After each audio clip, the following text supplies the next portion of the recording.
আসসালামু আলাইকুম। আজকের এই ভিডিওতে আমি আপনাদেরকে দেখাবো কিভাবে অ্যান্ড্রয়েড ফোনে কল ওয়েটিং ফিচারটি চালু করতে হয়। এই ফিচারটি চালু থাকলে আপনি যখন একটি কলে থাকবেন তখন অন্য কেউ কল করলে আপনি জানতে পারবেন এবং সেই কলটি রিসিভ করতে পারবেন। কল ওয়েটিং ফিচার চালু করার জন্য আপনার ফোনে থাকা ডায়ালারে ক্লিক করুন।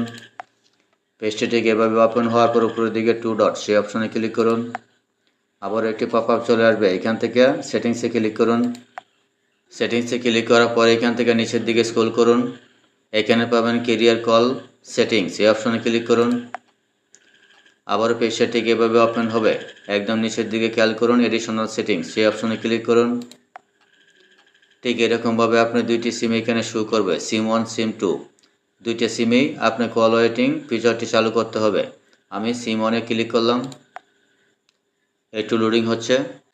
লোডিং হওয়ার পর ঠিক এইভাবে ওপেন হবে। আমার দেখতেই পাচ্ছেন এটা আমার অন করা আছে, আপনার যদি অফ থাকে তাহলে সেটা অন করে দিতে হবে।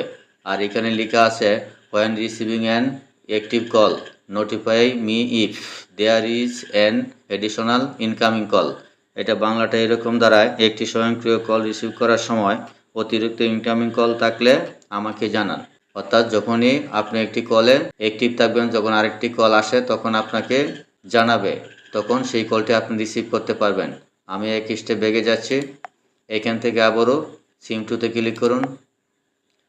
একটু লোডিং হচ্ছে।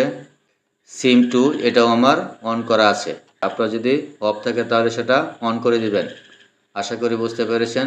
ভিডিওটি ভালো লাগলে চ্যানেলটি সাবস্ক্রাইব করে পাশেই থাকবেন। ধন্যবাদ সবাইকে।